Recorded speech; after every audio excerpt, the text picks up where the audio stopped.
Assalamualaikum warahmatullahi ta'ala wabarakatuh. Alhamdulillahi rabbil alamin, wal aqibatu lil muttaqin, wala udwana illa 'alal zalimin. Asyhadu an la ilaha illallah wahdahu la syarika lah, wa asyhadu anna sayyidana wa maulana Muhammadan 'abduhu wa rasuluh. Allahumma salli wa sallim wa barik ala sayyidina Muhammad wa ala alihi wa ashabihi wa azwajihi wa dhurriyyatihi wa man da'a bi da'watihi wa man nahaja nahjahu ila yaumiddin. Subhanaka la ilma lana illa ma 'allamtana innaka antal alimul hakim, wa la hawla wa la quwwata illa billahil aliyyil azim. Amma ba'da. Tuan Imam, seluruh jawatan kuasa masih hadir pada malam ini, tak lupa juga kepada seluruh muslimin muslimat, hadirin hadirat yang dirahmati Allah Azza wa Jalla sekalian. Alhamdulillah, bersyukur kepada Allah Azza wa Jalla kerana pada malam ini sekali lagi kita berikan peluang oleh Allah Subhanahu wa Ta'ala untuk sama-sama kita berhimpun di masjid ini, untuk sama-sama kita menyambung kembali bacaan kitab Idaman Penuntut juzuk yang kedua. Juzuk kedua berkaitan dengan pengurusan harta. Dan insyaAllah malam ni kita sambung muka surat berapa? Hak Jawi dah tak? Tajuk apa Rumi? Syarat yang diakadkan. Saya Jawi ni lain sikit. Syarat pada barang yang diakadkan, nombor berapa? 1. Oh, tak baca lagi. Baik tuan-tuan dan sekalian, kalau kitab Jawi muka surat 8, kitab Rumi muka surat 5.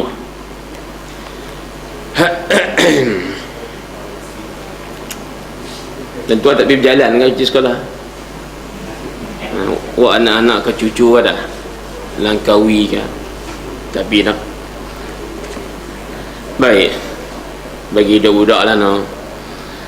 Kita cemuh ya, puas dah orang kata. Baik, nak berjalan pergi masjid pun tak larat ustaz. Oh, nak ajak pergi Langkawi kat pakai dak.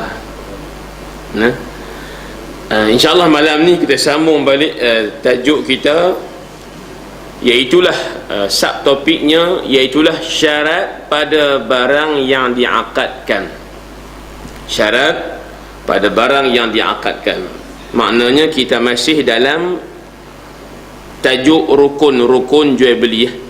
No? Rukun-rukun jual beli ada berapa? 3. Pertama, orang yang berakad. Nombor 2, ijab qabul ataupun disebut sebagai sirah. Dan nombor 3 ialah al-ma'qudu alaih, barang yang berlaku kontrak ke atasnya, sama ada mata wang ataupun barang belian. Jadi tentang orang hak beli tu siapa, jual siapa, kita dah selesai. Kemudian bab ijab qabul pun selesai dah. Maka malam ni kita nak perhabis rukun nombor 3. Rukun jual beli nombor 3 iaitulah al-ma'qudu alaih, benda yang berlaku kontrak ke atasnya. Baik, maknanya tuan-tuan dan sekalian, barang hak kita nak beli tu supaya sah, termasuk duit hak kita nak bayar tu supaya sah jual beli, dia kena ada syarat. Bukan sebarang barang sah jualannya, bukan sebarang wang sah bayarannya. Maka bagi setiap dua itu dia ada syarat-syaratnya. Tidak cukup syarat, maka tak cukup sifat. Tak cukup sifat, maknanya tak cukup rukun. Tak cukup rukun, maknanya tidak cukup tidak sah jual beli, gamak sekerat, dia tak komplit. Boleh faham kan? Baca syarat pada barang yang diakadkan, iaitu harga dan barang jualan. Tuan-tuan, Tok Guru kita kata barang yang diakadkan tu dua benda lah. Nombor satu harga, dan nombor dua barang jualan. Bila dia kata harga ni, maknanya duit kita buat bayar tu, orang panggil mata wang. Kalau tebuh harga ni hak pelekat di beg plastik, tanda harga tu dah lain. Tu tanda harga. Berapa harga balong? RM2.99. Kan contoh, itu harga. Nah, tapi yang dikatakan sini harga maknanya wang yang kita buat bayaran. Itu boleh. Tanda harga tu nak tulis dengan pensel ke, nak tulis dengan marker ke, nak tulis dengan komputer ke, tulis dalam kepala otak pun ada juga. Tak tulis di barang tu, tanya berapa, dia habaq RM2, RM3, duduk dalam kepala otak tanda harga. Yang tu kita tak bincang. Nak bincang tu ialah apa dia? Duit hak kita nak bayar masa beli apa syaratnya? Itu makna harga di sini. Nah, baca nombor satu, hendaklah suci ainnya, jasadnya, dirinya, bendanya, apa? Barang tadi. Itu nombor satu. Atau kena najis yang boleh disucikan. Poin dia, barang yang kita nak beli mesti hukumnya suci, tubuh badannya, zatnya mesti suci. Baik, ataupun yang keduanya sah juga, barang itu yang kena najis tetapi yang boleh dicuci, dia panggil mutanajis. Beza tu nah. Kalau yang dia beranak asal keturunannya najis, dan dia tu najis zat, dia panggil najis ain. Yang tu tak payah buat lagu mana, dia tetap najis. Basuh ke, berkelorak ke, betul tak? Bersoflan ke, soflan pula. Soflan. Nah, soflan ni mana negeri lembut. Soflan. Baik. Apa contoh yang lain lah, bubuhlah sabun cak kapak kan. Jawabnya dia tetap najis. Contoh ayat kencing. Nah, kita bulan periuk, kita didih dia, panas bagi didih, kemudian buh gula. Contoh kalau dia buh pewarna kala hijau, dia tetap najis tak? Tetap najis tak? Pasal dia zat najis, keturunannya keturunan najis, dia panggil najis ain. Yang tu memang tidak sah jual beli. Baik, ini secara umum. Ini hukum umum, hukum asal. Apa dia? Setiap yang najis zatnya tidak sah dijual beli. Tentu jangan fikir masa tiap ayam beli buat baja, satu tak belakang. Nah, tik lembu beli buat baja pokok betik. Perut ayam kelingan tik jamu ikan keli beli. Cerita kemudian tu, jangan dipikir lagi. Ini secara umum dulu. Najis tidak sah dijual beli. Termasuk najis tidak boleh kita buat bayaran. Nah, beras habis di rumah. Hukum asal, beras habis di rumah, tiba-tiba kita ni tak ada duit hujung bulan. Gaji dah ambil lah, advance pula bulan depan ambil siap-siap, habis juga. Kemudian kita pun nak buat apa? Contoh, dia pergi cap, dia pergi kau tik ayam. Satu guni buat pergi kedai heret. Saya nak beli beras ni 10 kilo. Boleh. Berapa? RM16.50. Beras apa Ustaz? Beras subsidi, hak tak ada di kedai. Saya melawak lah. Tentu dengan marah saya lah. Ada orang bernas apa? Jangan marah saya lah. Saya buat contoh. Jadi tak apa, RM16.50 mana duit? Saya tak ada pokai. Maka saya nak bayar dengan seguni ti ayam. Ti ayam ni asalnya jual tak boleh, beli pun tak boleh. Termasuk nak buat bayar barang pun tak boleh. Itu asal. Nombor dua, suci. Barang suci tapi dia kena najis, dia panggil mutanajis. Contoh Ustaz banyak. Kita nak beli apa? Pinggan Al-Quran. Pergi kedai ada stok lama dan stok baru. Jadi orang tak apa nak beli sebab mahal. Perancis, Al-Quran Perancis.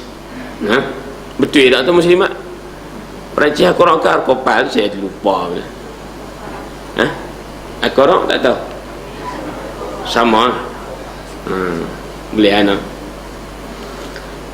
Baik. Jadi bila stok lama tu nampak berabuk, hak display dia pun dah berabuk. Halang kotak saudara kira lah.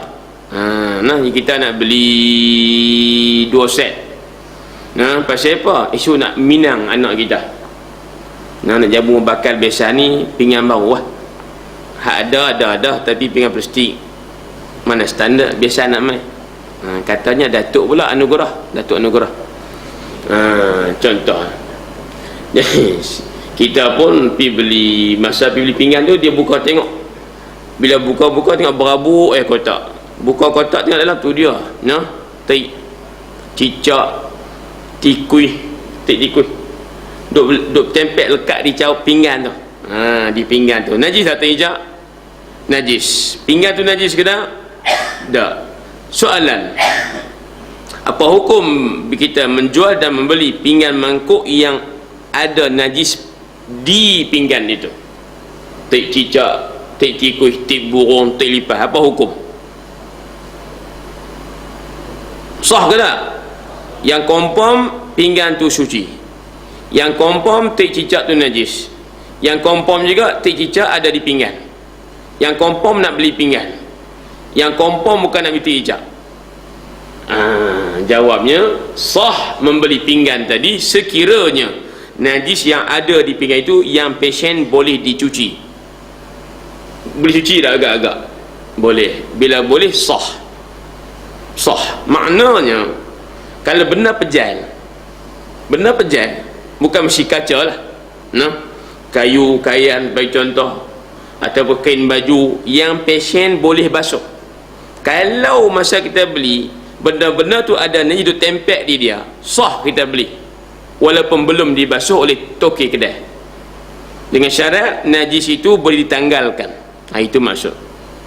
Faham juga tuan-tuan puan sekalian, kalau barang yang pasien asal suci tapi dia kena najis, bila kena najis dia tak boleh cuci lah.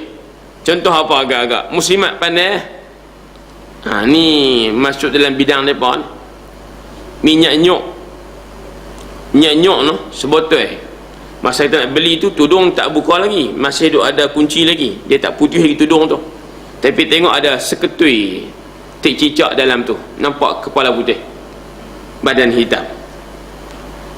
Kata ni bukan minyak nyok, ni minyak kelapa sawit. Dia nak recommend jugalah, kata hitam tu mungkin tempurung kelapa sawit kot, dia nak recommend gitu lah. Kita duk perhati bukan, ini tik cicak. Tik cicak. Baik, kita tik cicak ni najis ni, tak boleh aja minyak nyok lagu ni. Dia kata Allah pakdiannya tik cicak satu je. Minyak nyok 1 kilo. Banyak lagi. Saya tanya, apa hukum menjual minyak masak yang ada tik cicak dalam dia? Baik, minyak nyok suci ke tak? Suci. Tik cicak najis. Baik, sekarang Ustaz, saya nak beli minyak nyok bukan tik cicak. Ya betul, tapi minyak nyok tu bila dah ada najis, dia pula jenis cecair. Lalu bila najis jatuh dalamnya akan diserap, dia panggil larut. Maka jawapannya beli jual minyak nyok yang ada tik cicak dalamnya dah tidak sah, kerana minyak nyok cecair yang bila masuk najis sukar untuk kita cuci balik. Faham tak tu? Baca. Maka tidak sah dijual benda yang najis.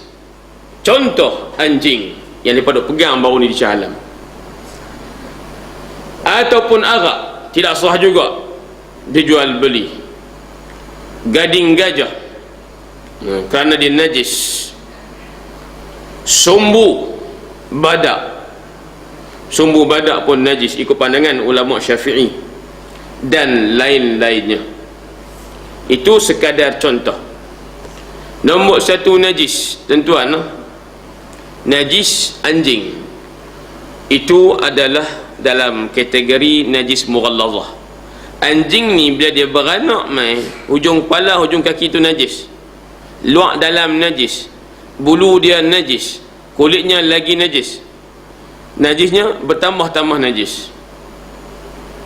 Ayak liuk dia walaupun paling putih dan bersih tapi tetap najis mughallazah. Tuan-tuan puan sekalian, ulama kita kata anjing tu barang najis, tetapi walaupun begitu oleh kerana dia rajin jeleh, mulut tanah tutup, tanah katup kata orang Kedah, maka udara sentiasa bertukar dalam mulut, maka air liur paling bersih ialah air liur anjing. Tapi bukan makna tak najis, tuan-tuan jangan silap faham tu. Dia najis, najis mughallazah. Baik, maka membeli dan menjual anjing secara dasarnya tidak sah. Faham kau? Kenapa tak sah? Kerana najis. Baik, tak apa, nanti kita ceritalah. Saya nak habang pergi sikit lah, siap-siap koko tak ada jumpa.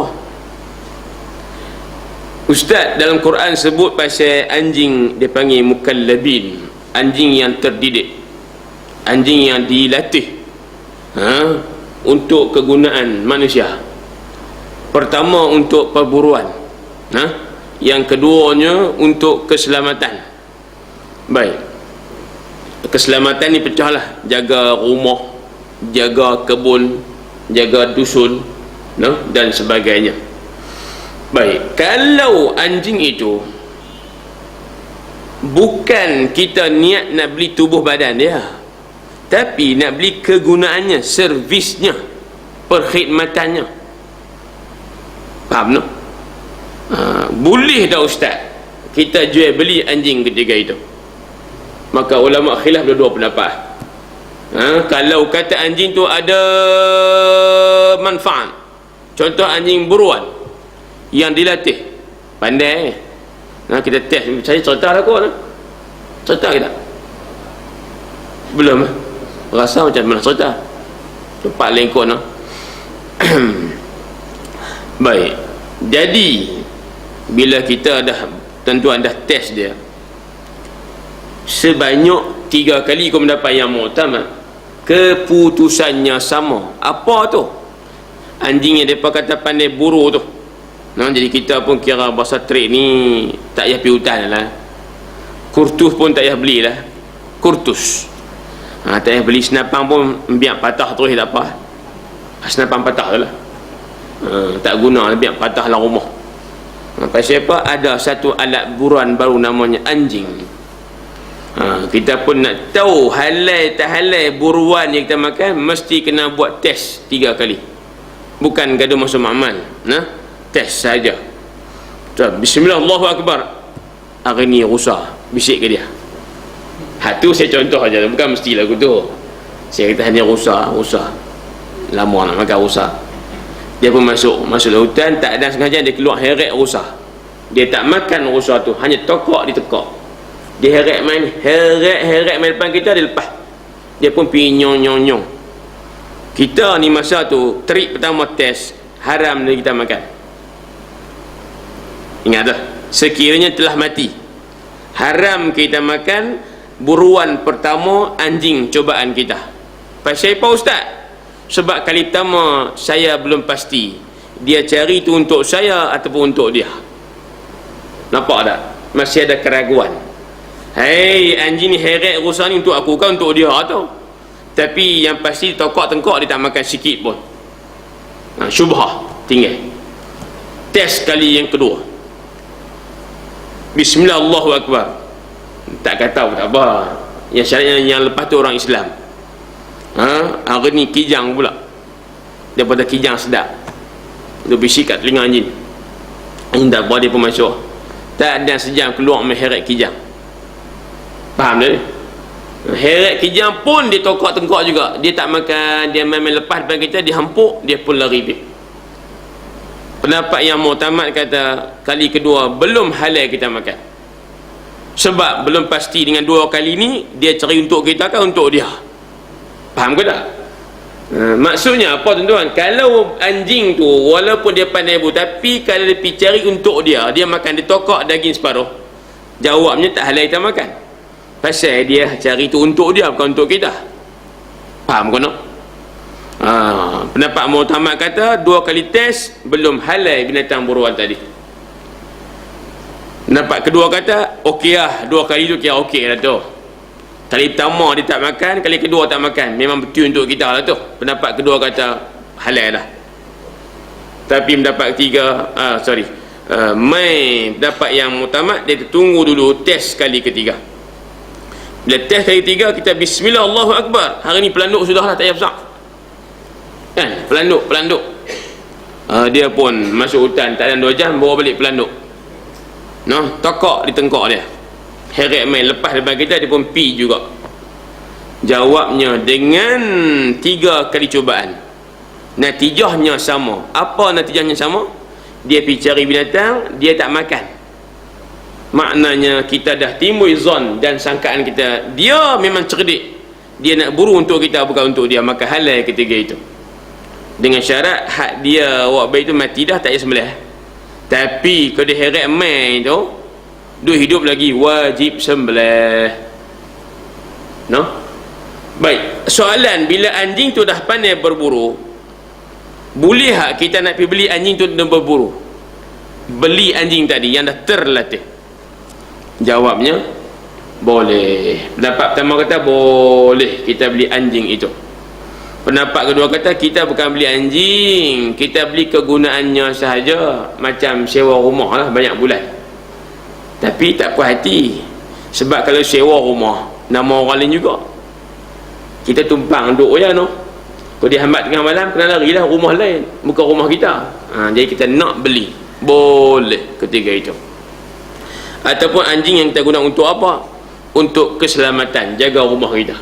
Tuan-tuan dan puan sekalian, boleh tak berjual beli? Ada guna tak? Ada guna. Untuk apa? Jaga rumah kita. Banyak penyangak, penyamun, perompak, peragut lah ni, takut. Kita pun bela sekok tak depan rumah, sekok belakang rumah. Nampak tak? Gak ada tu Ustaz, gak ada 2 orang, 2 syih lah, tapi bahasa-bahasa tak tahu gak masa mana tu. Saya ada gak dia apa? Pakai ni subuh mayang tak nak habis subuh. Kita duk gad depa pula, duk jaga depa. Elena straight. Kita boleh kuliah pagi syak pun, ni pakai. Ni, pukul 8. Kita duk gad depa. Bukan gad kita, Allah senang Ustaz. Kita buang orang yang ada perasaan ni, ganti binatang tak ada perasaan. Namanya anjing, untuk jaga keselamatan. Sah tak beli? Pendapat yang pertama kata sah, kerana perkhidmatan, bukan kerana tubuh badan dia yang najis. Lagu tu lebih kurang. Tuan-tuan dan puan sekalian,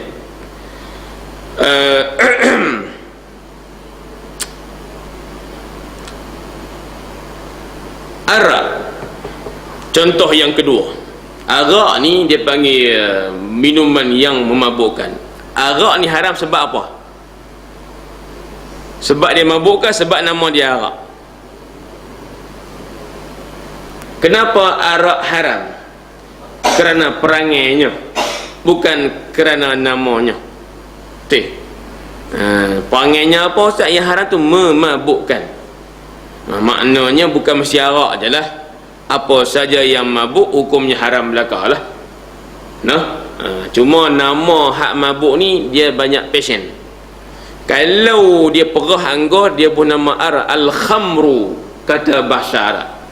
Tapi kalau hak mabuk tu dia bukan anggur, kurma, nampak ni, ketum, rebus ubat nyamuk, masak panadol 1 kotak, ubat batuk, maka ketika itu dia panggil tuak. Benda yang mabuk, yang cecair, yang bukan dibuat daripada anggur, dia panggil tuak. Arak-arak ni maknanya yang mai pada anggur sahaja, sama ada hitam ataupun hijau anggur itu. Kalau ada kala biru pun anggur, tetap namanya arak juga, kalau ada lah. Baik, maka tuan-tuan puan sekalian, bila arak tu mabuk, maka dia najis. Cecair yang mabuk hukumnya najis. Bukan setakat minum haram, tapi dia najis juga. Dengan maksud ustaz, kalau baju semayang kita ni ada titisan arak yang terpercik ataupun tuak yang mercik kena baju semayang kita, tak basuh, jawabnya semayang kita tak sah bila pakai baju tu lah. Saya tanya ustaz, kalau saya kena arak tapi saya buang pakai baju lain, sah? Betul benda dia kira, betul benda ni. Nah, tuan-tuan faham kau nak? Selagi mana dia mabuk, dia adalah najis. Maka bila dia najis, haram dan tidak sah menjual najis. Pasal apa? Syarak tidak mengiktiraf najis sebagai harta. Bila awak beli barang najis, maknanya awak telah membazir harta. Membazir harta hukumnya haram. Dan member syaitan. Itu ya. Dan tuan puan sekalian, sambung lagi. Gading gajah. Gading hak mana tu? Belalai hak panjang tu. Gading. Dia panggil taring dia tu lah. Panjangnya boleh bergantung. Tuan-tuan puan sekalian. Baik, gading gajah ni contoh saja. Pasal apa dia najis? Dia mati lah. Sebab gajah ni binatang tidak halal makan daging. Bila tak halal makan daging, hampa sembelih ke tak sembelih ke, nampak tak? Takbir rahman Allahu akbar sebab gajah besar nak sembelih, nak ambil kulit dia. Contoh sembelih ke tak sembelih ke, dia tetap najis. Dia panggil bangkaiun, bangkai. Baik, jadi bila dia bangkai, najis lah. Kulitnya dimaafkan, kulitnya boleh kita, dia panggil sertu. Kita kukut buang lemak-lemak, kita bubuh garam ke, botik burung pati ke, biar dia keluar selaput tu. Akhirnya kita pun jurus dengan ayat mutlak, maka kulit tu jadi suci. Tu cerita lama. Tapi tang daging tetap najis. Termasuk yang najis ialah apa? Segala tulang temulang gajah tadi, bangkai gajah. Maka antara tulang temulang bangkai gajah namanya gading. Bila dia najis, maka tidak sah berjual gading. Ini cerita asal. Tuan-tuan, pasal apa nak beli gading? Saja nak pacak depan rumah. Nak pergi nampak macam siung, baling. Kan tentu ada cerita akan raja bersiung. Dia marah kat depan ni, dia punggai siung ni, lekat di siung. cerita karol lah ni. Cerita dia panggil dongeng. Orang kita dia seronok cerita nah. Hak percaya apa dah? Makan darah hajam siung ni, tu itu muh siung. Dekat Nabi Umar dia marah kan, dia ambil siung dia cabut, dia punggai lepas jauh pelantin. Atas sikit pada baling nama siung sebelum lenggung telaga yang panas.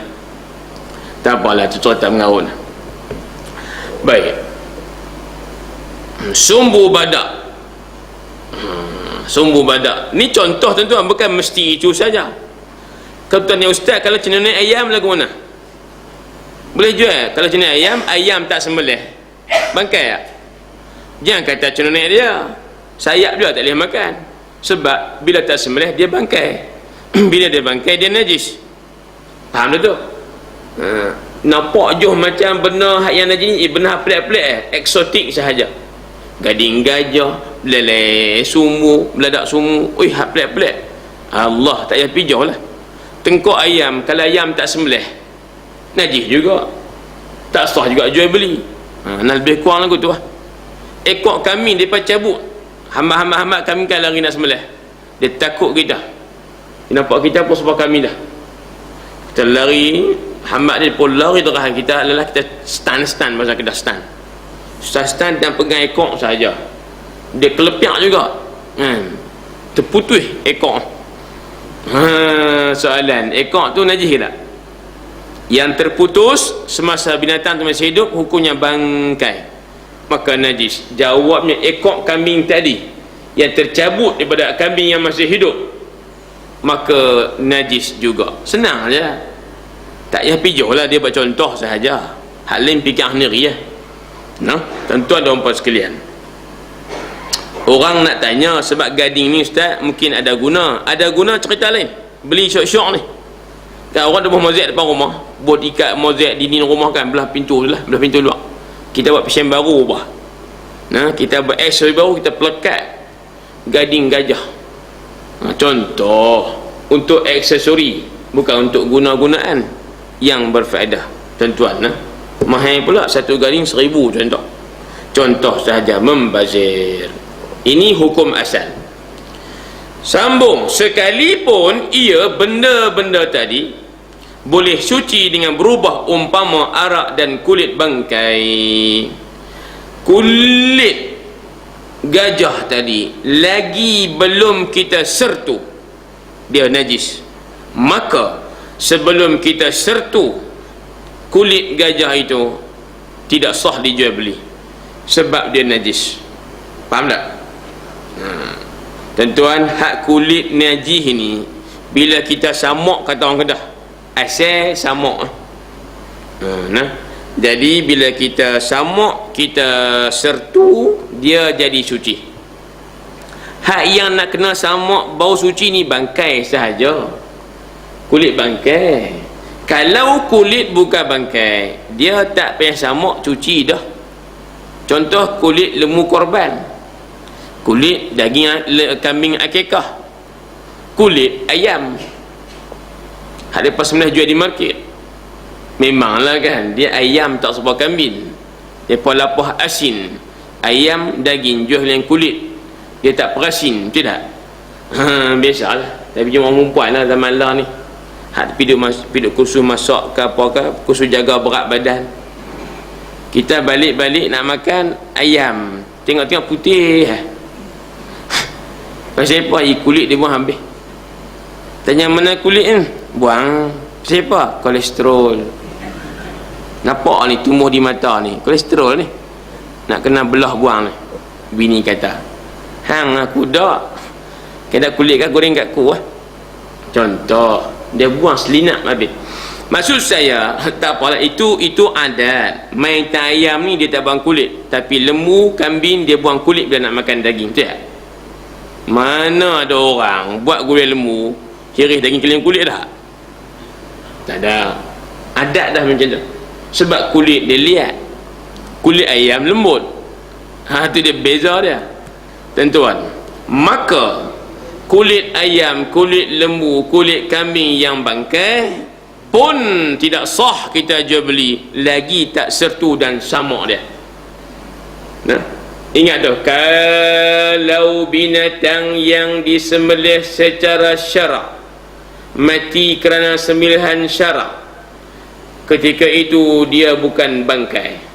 Bila dia bukan bangkai, dia bukan najis. Maka kulit dia pun lepas kita sembelih, kita lapah, terus buat genang raya, tak jemuah, buat genang raya terus. Boleh kita jual beli dia. Jual kulit kambing hak kita jual di market tu, untuk tujuan ikut suka dia lah. Sah tak? Sah sebab dia suci. Ustaz tak samak lagi ni, tak payah samak, suci dah. Bezalah no. Kulit yang wajib disamak untuk cuci namanya kulit bangkai. Sama ada binatang tu halal dimakan daging yang mati tanpa sembelihan, ataupun binatang yang memang tidak halal makan daging, contoh macam keldai, dongki, yang disembelih ataupun tak sembelih. Kulit boya pun tetap najis walaupun disembelih tengkok boya. Cuma satu ya, kulit boya yang dia tak najis walaupun disembelih, walaupun tak sembelih. Kulit boya darat. Jadi pemelawak lah saya, hati melawak. Kulit boya darat. Sebab boya darat ni dia manusia. Bila boya darat atau manusia ni hidup dia dan matilah suci, dia bukan bangkai. Nampak tak? Dia bukan najis dia suci. Mandi itu bukan kerana cuci najis, kerana penghormatan untuk si mati sebelum dikebumi dalam bumi. Tuan-tuan, sambung. Ustaz, saya beli arak ni bukan saya nak minum, Ustaz. Pasal arak ni bila biar lama-lama dia hilang mabuk. Bila hilang mabuk dia panggil cuka. Saya beli arak ni lah ni bukan tujuan nak minum arak. Itu haram, Ustaz, dosa besar. Setitik je minum, 40 waktu sembahyang tak terima, Ustaz. Saya pun reti. Tapi saya beli ni, Ustaz, tujuannya untuk apa? Nak peram bagi lama lagi supaya lama-lama dia jadi hilang mabuk. Maka ketika itu dia menjadi cuka. Bila dia cuka, halal tak? Suci lagi tak? Baik, walaupun awak nak beli arak lah ni bukan untuk minum, tapi nak tahu buat cuka, contoh, tetap haram dan tidak sah semasa dia sedang arak. Tuan-tuan, cuka lah timbul cuka sunnah. Apa dia? Cuka kurma. Macam-macam lah nak. Jangan duk bahasanya istighlal, ambil kesempatan dengan istilah sunnah sudah lah. Dia sebut kadang-kadang payah juga, maaf nak geng-geng menega. Tak apalah, menega lah, tak ada masalah, cuma jangan lebih-lebih sudah. Ni hampa makan cuka apa? Kami makan cuka tu lah. Cuka apa dia panggil? Cuka anggur. Oh, tu tadi bukan sunnah tu. Hak sebenarnya cuka kurma. Sebab kurma tu makanan kesukaan Nabi, maka cukanya yang terbaik. Maka cuka kurma, cuka sunnah. Ini panjang cerita. Faham tak ni? Pagi-pagi dia menyerah apa? Kita kan orang Kedah kan cok kodak, cok Jawa. Ingat lagi cok Jawa. Orang muda tak reti, orang tua dia reti lah. Ilmu tu bukan ilmu menurun. Kodok pisang, kodok ubi macam-macam. Tu hampa ni menyerah tu ish tak sunnah. Hak sunnahnya pagi-pagi makanlah buah kurma. Buah kurma tu makanan sunnah. Kita ada kampung faham, oh kalau tu makan cok kodok tak dapat pahala no. Sebab bukan sunnah. Makan kurma baru sunnah. Beli sekotak tak cukup ni, dia kata ni buatlah dua. Tak apa, nak jual tak ada masalah, tapi jangan duk promosi seperti tu. Dia maksud makanan sunnah ni nak tampau tak apa. Yang penting halal berkhasiat.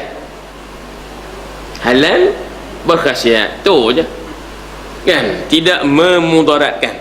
Halal berkhasiat, tidak memudarat. Itu nama ta'rif makanan sunnah. Cuma kau tanya apa yang afdal, jawabnya apa yang Nabi makan lah. Tu boleh lah. Pak Long duk makan apa pagi-pagi? Dah makan lepek pisang. Tak apa, dapat pahala lah kalau niat ibadah. Sebelum nak pergi motong cari nafkah bini ni, nak bagilah tenaga sikit, lepek pisang lah jawabnya. Kita kata oh bagus, tapi afdal lagi makan kurma. Lagu tu kurma ada, pisang ada. Hatu pun kena cara berniaga, tidak menyalahgunakan istilah sunnah tadi. Faham pun no?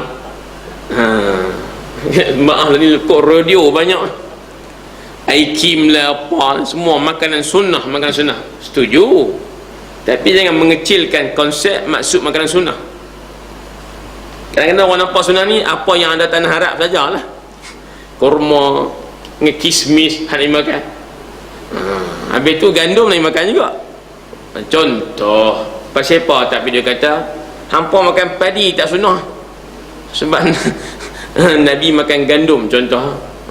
Kata lagu tu berak bagi sedah. Lagu ni padi ada khasiat dah? Ada. Halal dah? Halal. Makan mudarat dah? Dah. Sunnah lah tu. Cuma afdalnya makan sopa Nabi makan paling baik. Faham kau no? Macam kata pakaian sunnah lah. Pakaian sunnah dia faham jubah lah. Siapa pakai baju Melayu kira tak sunnah? Tak betul ya. Pakaian sunnah maknanya konsepnya menutup aurat, bukan material najis. tutup aurat dan matanya tidak najis, betul ya? Tiba-tiba kita ada sempit dah pakaian sunnah, jubah, tambah baju batik khamis pakai dak langsung, dah kemeja batik pula, khamis kan kerajaan negeri, untuk negeri Kedah, lagi tak sunnah. Bukan lagu tu tuan-tuan. Ambil makna sunnah ialah apa yang ikut ajaran Nabi. Bab pakaian sunnah tutup aurat dan halal. Baju Melayu pun ya, baju kemeja pun ya, kain pelekat pun ya, kan, dan sebagainya. Baju pagoda pun okey juga. Tapi kau tanya yang afdal, pakai macam pakaian Nabi, antaranya jubbah. Lagu tu pakai baju kemeja dapat pahala, sunnah lah tu. Tapi dapat pahala lebih pakai apa yang Nabi pakai. Faham kau nak muslimat no? Lagu tu lah lebih kurang. Jadi cerita hatulah no.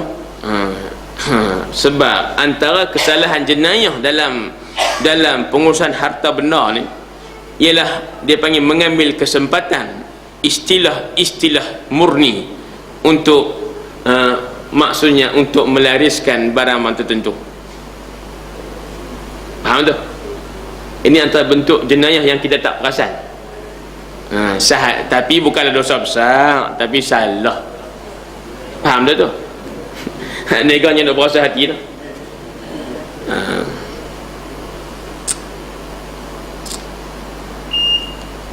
Contoh yang lain tuan-tuan, kalau riba di bank, dia ada sebut riba, faedah orang kata riba tu kan, jadi akhirnya dia tukar, dia pun nama apa? Untung. Hebah dengan bahasa Arab, Ar-ribhu dalam bahasa Arab. Kita dengar Arab ni tanpa ni hak yang bank lebih ni, ini namanya al-hibatu. Sebut al-hibatu.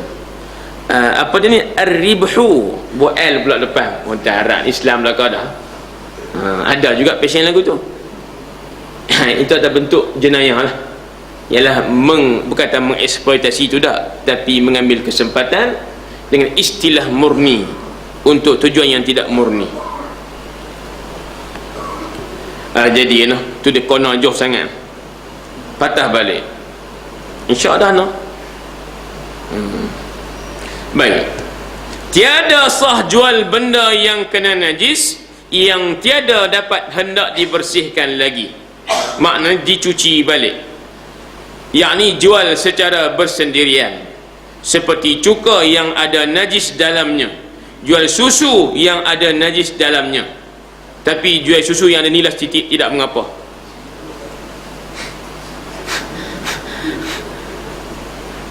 Tuan, tak apa aku saya kata lagu tu no. Tapi nilas tu cedok buang. Minyak, nyok dan sebagainya, dan cecair yang kena najis pun tidak sah dijual beli kerana sukar untuk dicuci balik. Kenapa? Kerana semua benda tadi biar kena najis dia larut sukar untuk ditapis semula.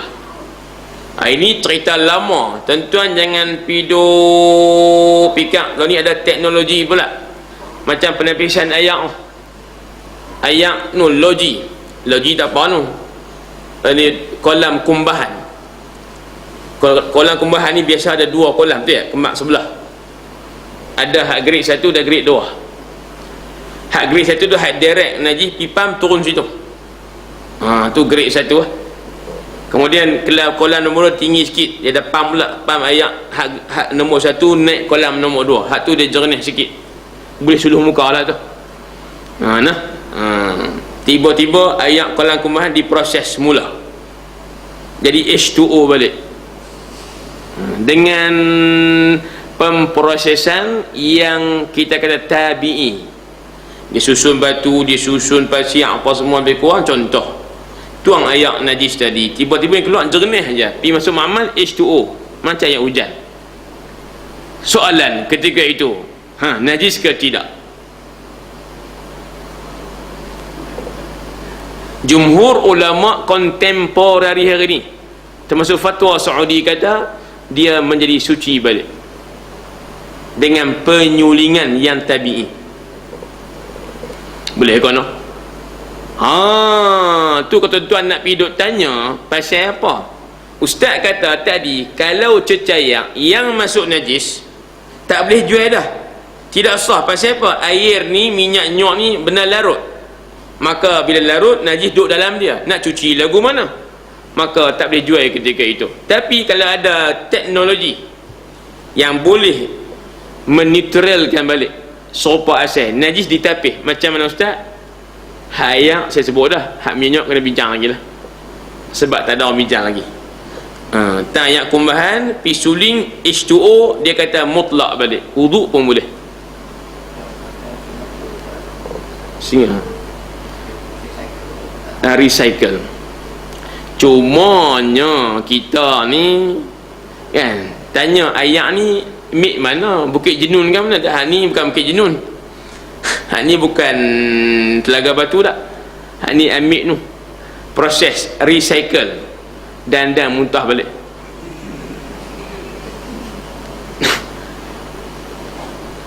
Ayak apa? Recycle. Saya tak faham maknanya ayak tu pusing balik. Dia proses balik jadi H2O, no? Jadi ayak ni ayak jamban kota guruang paduk tu lah. dan menugai. Maaf sebut dah. Ingat, ayat penyulingan ulama, jumhur ulama kontemporer hari ni kata menjadi mutlak balik. Tapi yang syarat penyulingan yang tabi'i. Yang ni yang kena ambil beringat. Ini pandangan ulama Syafi'i. Habis tuan-tuan dan puan sekalian.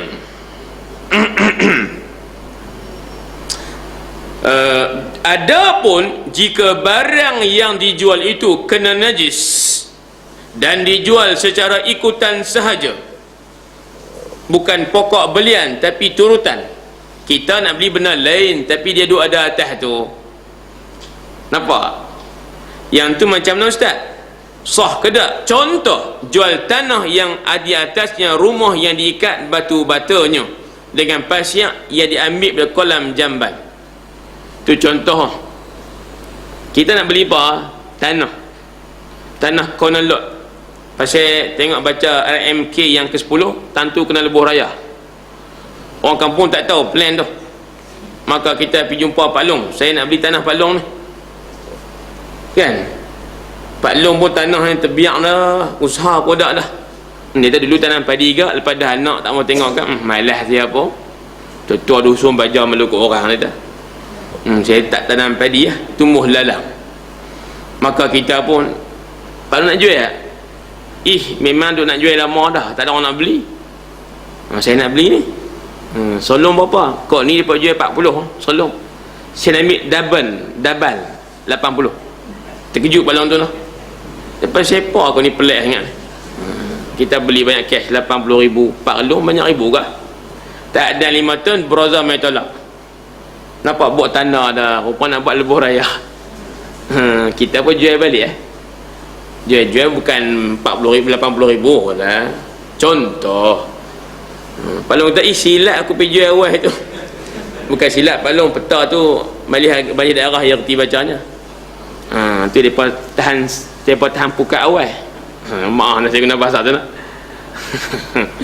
Tahan pukat awal. Kita tak reti pukat nak tampah. Ada tahan candik pun dah lepas dapat tahan candik. Tahan candik lautan. Tahan candik dalam sungai. Tak apa. Kita tahan candik lautan. Lagi cakan boleh. Hak tadi hak kau macam plan lebuh raya jadi macam-macam. Tak apa, ni cerita lama tuan-tuan lah. Kalau berkawan ni orang macam-macam ni, cerita macam-macam ada. Semuanya untung atas angin. Tapi tak apalah. Baca, jadi kita nak beli tanah tu atasnya ada bangunan lama, ataupun dangau, ataupun tempat tunggu durian, ataupun store hampuan simpan apa, tong racun. Kemudian cerita lagi, bangunan tu yang duduk atas tanah tu bukan nak beli tanah sahaja, tapi material dia dibuat daripada najis. Contoh, dia plaster dengan pasir ambil dari jamban. Patut nampak merelit macam ni. Hang bocak apa ni? Kita tak bocak, siapa merelit sangat? Ada rahsia tu. Ataupun dia buat ikat bata tu dengan apa? Dengan pasiak kolam jamban. Dia buat contoh kolam jamban ni makna pasiak yang campur dengan najis. Itu maksud. Bila campur dengan najis, dalam bangunan tu ada najis tak? Ada najis. Jadi bangunan tu ada pasiak najis. Bangunan tu duduk di mana? Bangunan tu duduk di mana? Duduk atas tanah yang kita nak beli. Soalannya, sah tak beli tanah tadi? Jawabnya sah. Ustaz tu rumah tu ada pasiak najis. Hang bukan beli rumah tu, hang beli tanah. Jadi rumah tu dia panggil macam duduk situ dah. Maka dia panggil turutan. At-tabi'u tabi'. Yang menurut hukumnya turut. Kita nak beli tanah, maka segala apa yang ada atas tanah dia turut terjual sekali. Faham ke dah? Tuan-tuan puan sekalian, kita ni kadang-kadang beli dusun. Ada orang beli tanah dapat dusun. Ada orang beli tanah harga tanah.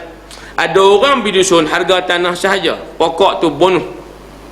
Tak apalah, pokok tu dia tua dah, sudah kira lah, kira tanah sudah lah. Ada juga lagu tu pemurahnya tuan tanah. Ada pula lagu ni, hang nak beli tanah dusun ku, tak apa, tanah saja 10,000. Jadi kerana pokok masih muda dan segar,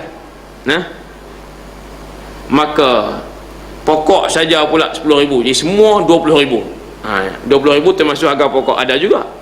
Itu macam-macam. Tuan-tuan, jadi kalau kita beli tanah saja, pokok pun termasuk dalam jualan. Tak boleh jual benang. Padi pun menabuk.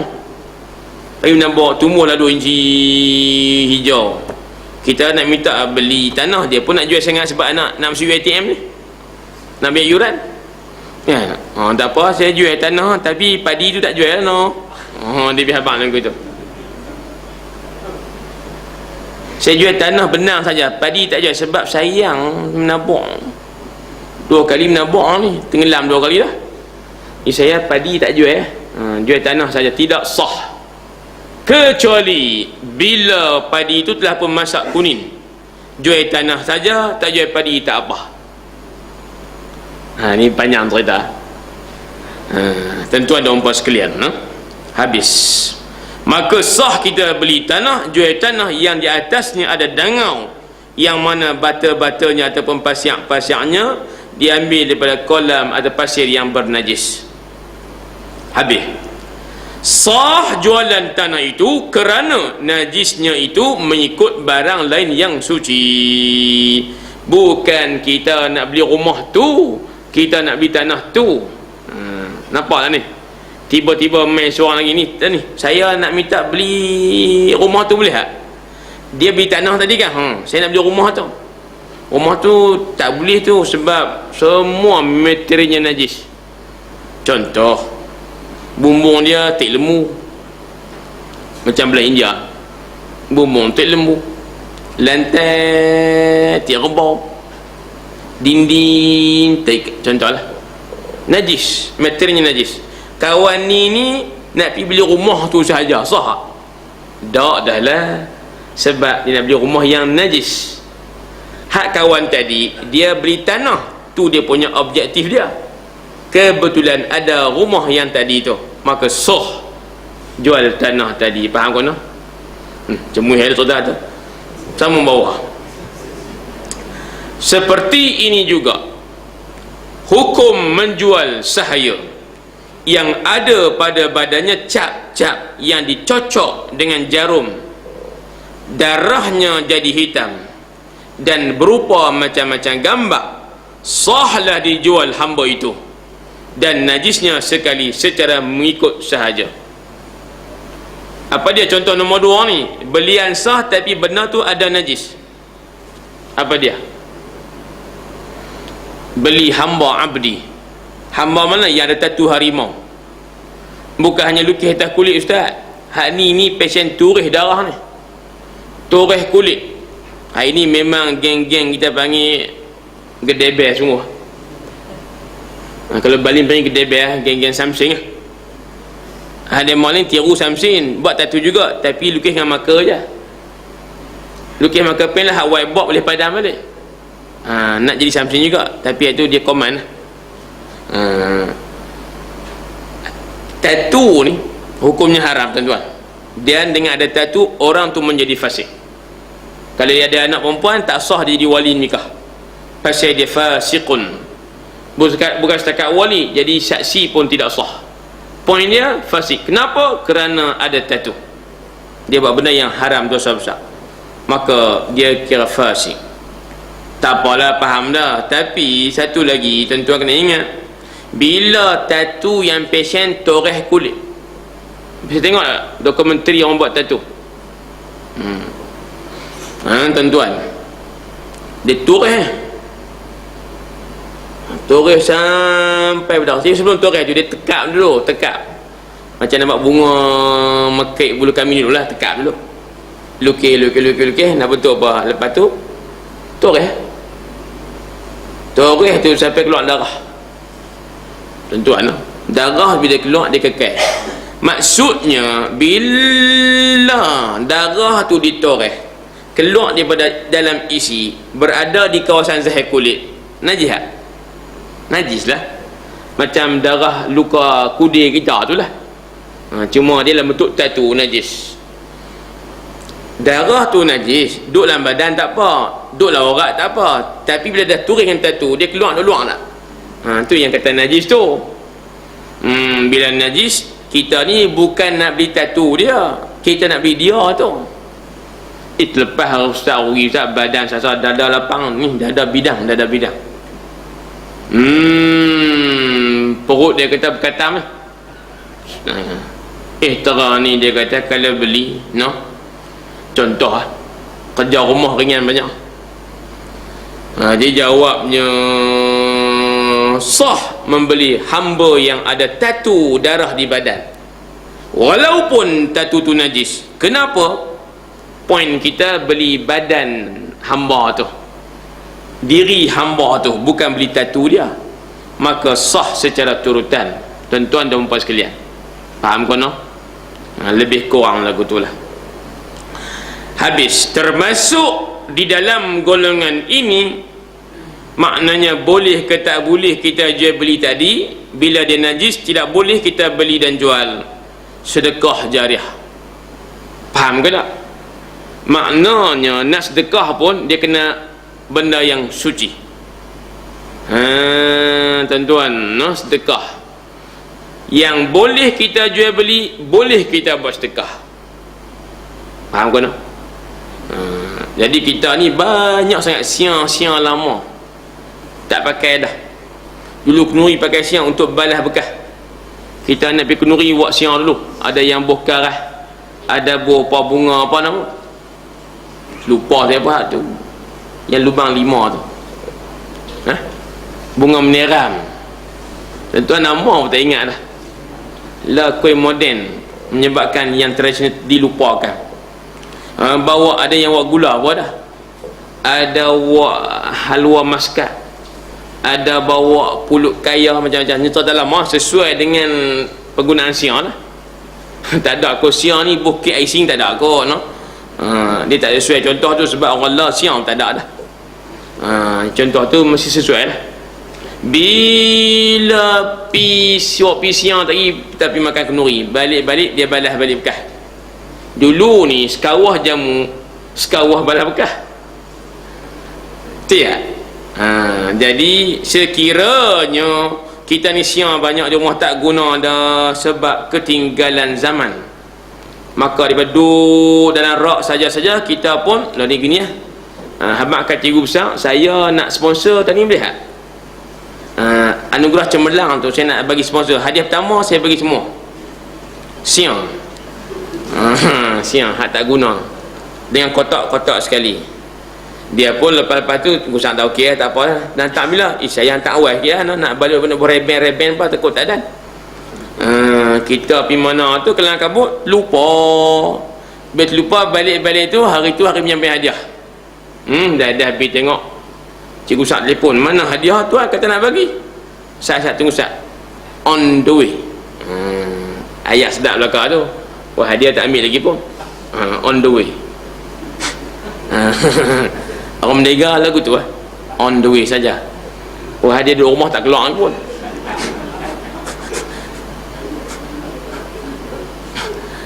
Saya kata kawan hampa cakap bohong tak, ayat cari makan. Tak apa, tak apa. Ya, saya belawak tuan. Tuan nak bahasa apa ikutlah. Jadi bila dia pun ambil ragah parah hak tinggi tu, ragah waktu ambil tengok Allah tak cicak penuh dalam tu. Kan nak basuh tak ada lah. Dah penyampai hadiah nak sampai dah, dia pun bawa pergi sekali dah. Soalan, boleh tak kita buat hadiah siang-siang lama yang ada tik cicak dalam dia? Sah? Jawabnya senang. Kalau sah kita jual beli, sah kita buat hadiah. Barang pejal ada najis boleh dicuci, sah dijual, maka sah dibuat sedekah, hadiah dan sebagainya. Hebah ataupun wasiat dengan mata benda yang ada najis, hukumnya sah secara pindah tangan sahaja, tidak cara memilikkan dia. Beli anjing tadi, dia panggil anjing yang boleh berburu, dia panggil pindah tangan, bukan memilik secara hakiki. Tu bahasa fiqh ahli pusin ya. Tuan-tuan sekalian, saya rasa cukup setakat nak baca malam ni. InsyaAllah ta'ala bulan depan, Selasa minggu pertama, kita akan sambung pada syarat barang jual beli yang kedua, iaitu ada manfaat. Dengan syarat yang kedua tuan-tuan, insyaAllah akan terjawablah semua benda-benda najis yang ada guna. Sah tak kita jual beli? Anjing buruan, tai kita jual buat baja, ayat kencing buat baja yuria, contoh, dan sebagai contoh yang lain, boleh ke tidak? Akan terjawab pada syarat yang kedua kelak. Baik, saya buka kalau ada persoalan atau pertambahan dipersilakan.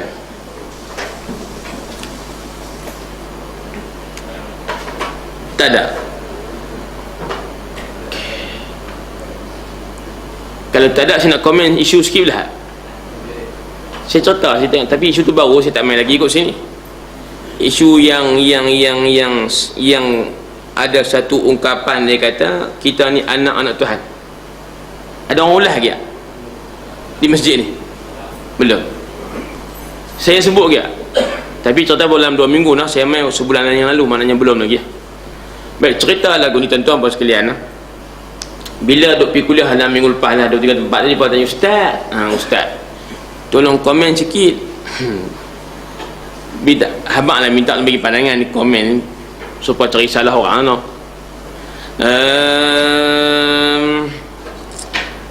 Hak depa duk kata ni, apa dia, kita ni anak Tuhan. Boleh hak kata lagu tu? Tuan-tuan sekalian, ini cerita saudari kita se-Islam lah, iaitulah sister in Islam, sis.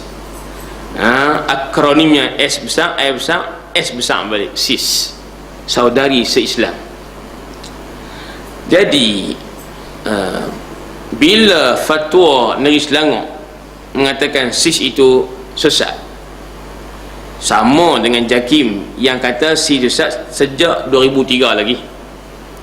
Kata sesat tu bukan saja saya syok kata, bukan pasal geram dah, pasal bila kita kaji latar belakang, maka akhirnya nampak sesat. Bila yang terbaru tu fatwa Selangor kata sesat, panas telinga lah. Panas telinga. Bila panas telinga, buatlah press conference.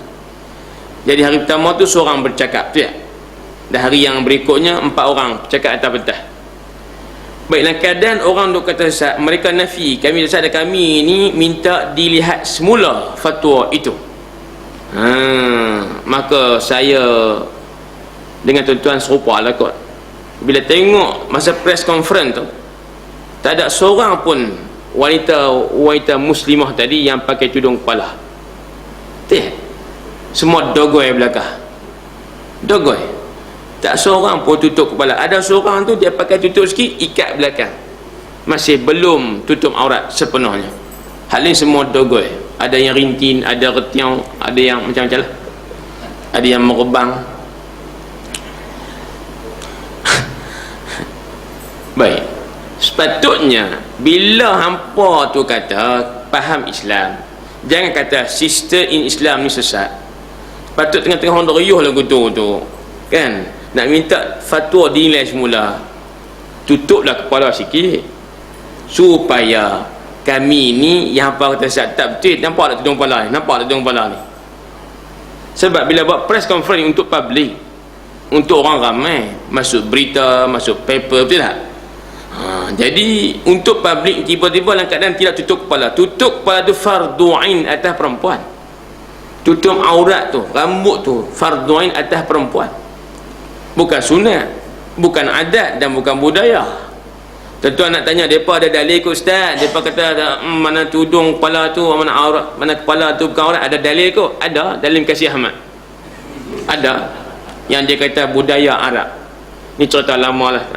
Maksudnya kenapa dalam keadaan kelam kabut gitu masih maknanya mereka dengan rasa bersahaja mendedahkan aurat?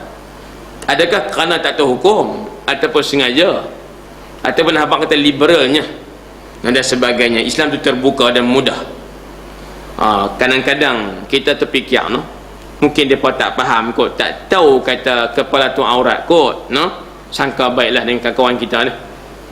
Contoh dalam keadaan macam tu kita bimbang jugalah anak-anak kita yang tak mengaji ni, yang kurang ilmu agama ni, sebagai contoh yang tak tahu hukum-hukum aurat ni.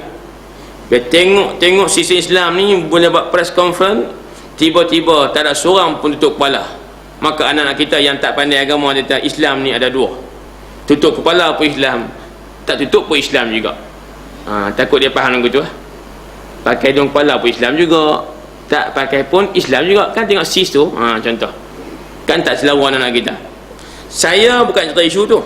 Yang paling besar dalam lebih kurang seminggu lepas, bila kelang kabut isu tu timbul,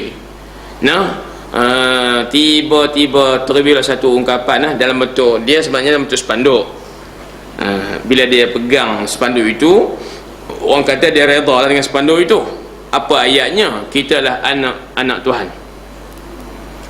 Bila dia kata kita ni anak-anak Tuhan, tuan-tuan, saya ingat benda ni bukan fitnah lah, benda jadi hebahan umum lah.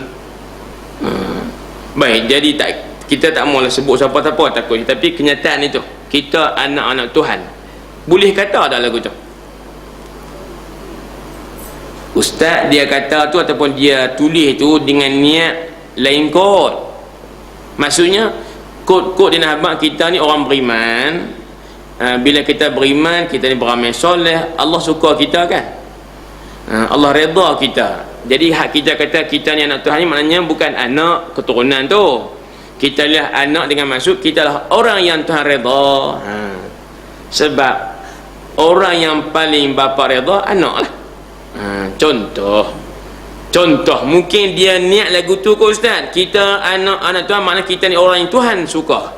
Kot makna lagu tu kot, tak tahu lah, hati dia lah niat lagu mana. Tapi walaupun dia niat dengan macam tadi, kita nak kata dia kafir tak boleh.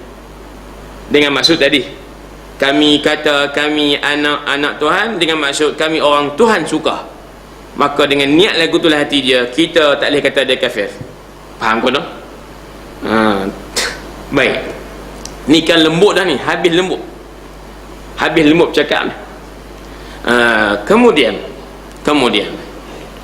di sudut menyebut perkataan itu secara fiqhnya, akidahnya lah haram dan dosa besar. Walaupun awak niat macam tadi, niat baik, tetap haram dan dosa besar. Pertama, boleh menyebabkan akidah anak-anak kita, bukan anak pak sekali ya, kali-kali dengan mak yang tak mengaji ni akan rosak. Pasal apa dia boleh buat cerita bila anak dengar ada orang kata lagi kita ni, kita orang Islam ni anak-anak Tuhan, budak tak mengaji, dia balik pak ni pak cik kan, cik anak apa kan, kita semua ni anak Tuhan juga lagu tu panjang cerita. Budak dia jadi mainan mulut. Puncanya ada orang kata macam tu, jadi mainan fitnah pada akidah. Lebih berat, dosa besar dan haram kata lagu tu walaupun dengan niat baik tadi. Kerana bila awak pi kata lagu tu sebagai seorang Muslim, awak macam nampak redha dengan bangsa Yahudi yang sesat dan Nasrani yang sesat, yang kata Yahudi Uzair anak Tuhan. Dia berkata Tuhan ada anak. Orang faham? Tuhan ada anak. Uzair itu anak Tuhan. Dan hampir sama dengan Kristian yang mengatakan bahawa Isa anak Tuhan. Tiba-tiba kita orang Islam pun kata kita anak-anak Tuhan. Hampa ni dengan mereka nampak nak serupa lah, mengiktiraf Tuhan tu beranak. Orang yang tak mengaji tuan-tuan, dia akan sesat. Maksud saya, tidak bijak mengolah suasana. Dalam keadaan orang tu kata sesat, buat press conference tak pakai tudung. Orang kata batuk pun sesat. Dan kadang kelang kabut lagu tu, timbul satu benda yang lebih besar. Apabila saya yakinlah bukan semua kata lagu tu, mungkin seorang tu kok yang kata kita ni anak-anak Tuhan. Sepatutnya isu tak timbul lah. Sebab apa? Kami nak kena jaga juga ni, nak jaga juga. Takut orang tu kata sesat dah, diam sat. Tak sah lah dia buat kenyataan apa, diam sat. Sebab orang tu kata kita sesat ni, tunjuk Islami sikit. Tapi tiba-tiba timbul juga benar lagu tu. Sama ada tak faham agama ataupun disengajakan. Kalau tak faham agama, jahil, mungkin dimaafkan. Tapi kalau sengaja, itu adalah satu perkara yang tidak diizinkan oleh syariat kita. Tuan-tuan dan puan sekalian, no? Jadi boleh ikut setakat tu, no? Supaya tuan-tuan jangan nak kata ke orang, kata juga yang salah tu, tapi jangan berlebih-lebih. Jangan berlebih-lebih. Isu hak kata anak dengan makna yang tak diustaz boleh ke tak? Saya kata tak boleh. Tapi Nabi biasa sebut, Nabi kata bagi Allah Ta'ala itu ada ahli-ahlinya. Sahabat bertanya, siapakah mereka ahli-ahli Allah? Ahli ni kalau terjemah biasa Melayu panggil keluarga lah. Kalau terjemah Melayu panggil keluarga. Tu ahli keluarga saya lah tu, anak kereta tu. Orang fahamnya keluarga lah. Nabi biasa kata sesungguhnya bagi Allah Ta'ala itu ada ahli-ahlinya. Maka sahabat bertanya, siapakah mereka ahli-ahli Allah? Nabi jawab, ahlul Qur'ani ahlullah. Hak geng-geng baca Quran itu geng, atau panggil sebut ahlullah Ta'ala. Nabi biasa katalah ahli Quran ni ialah ahlullah. Orang terjemah keluarga. Kata ulama, maksud keluarga sila orang yang Tuhan redha dan beri rahmat kepada mereka kerana perbuatan mereka membaca, memahami dan mengamal Quran. Jadi ada juga tempat yang kita nak kata bila dia kata lagu tu mesti kapiak, tak wani kata. Harap-harap dia berniat baiklah masa dia kata tu. Tapi haram dan dosa besar sebut lagu tu. Sengaja sebut, hukumnya murtad, wajib bersyahadah semula. Sebut dengan niat baik, wajib bertaubat segera. Tindakan siapa? Tindakan pihak yang berautoriti untuk ambil tindakan. Maka bila tak ada tindakan, saya duk kata dia lah, sesat terbebas. Sesat berlaku tu secara bebas. Orang yang dikatakan sesat masih bebas, dibebas dan terbebas. Lalu lama-lama kita bebas untuk sesat. Saya kata lagu tu, mula-mula sesat dibebaskan, terbebas, akhirnya lama-lama kita bebas untuk sesat. Faham tak ni? Bila tidak ada tindakan, akhirnya orang tu sesat lagi ya. Ikut suka kita, maka fitnah besar akan berlaku. Ribut taufan, angin dan sebagainya, puting beliung. Itu sebagai peringatan lah tentera Allah Ta'ala untuk kita bermuhasabah di manakah silap yang telah kita ataupun orang lain lakukan. Bala bila turun umum, tidak kira siapa-siapa. Wallah subhanahu wa ta'ala a'la wa a'lam. Bismillahirrahmanirrahim. Alhamdulillah wassalatu wassalamu ala rasulillah wa ala alihi wa sahbihi wa man wala. Allahumma rzuqna fahman nabiyyin wa hifdzal mursil wa ilhamal malaikati muqarrabin. Rabbana atina fid dunya hasanah wa fil akhirati hasanah wa qina adzabannar. Alhamdulillahi alamin. Peringatan untuk tuan-tuan, kalau boleh itu, dan saya bukan kata malam saya lah, siapa pakai mic lah, no. Cuma saya ni kira insya-Allah lah masjid ni mungkin saya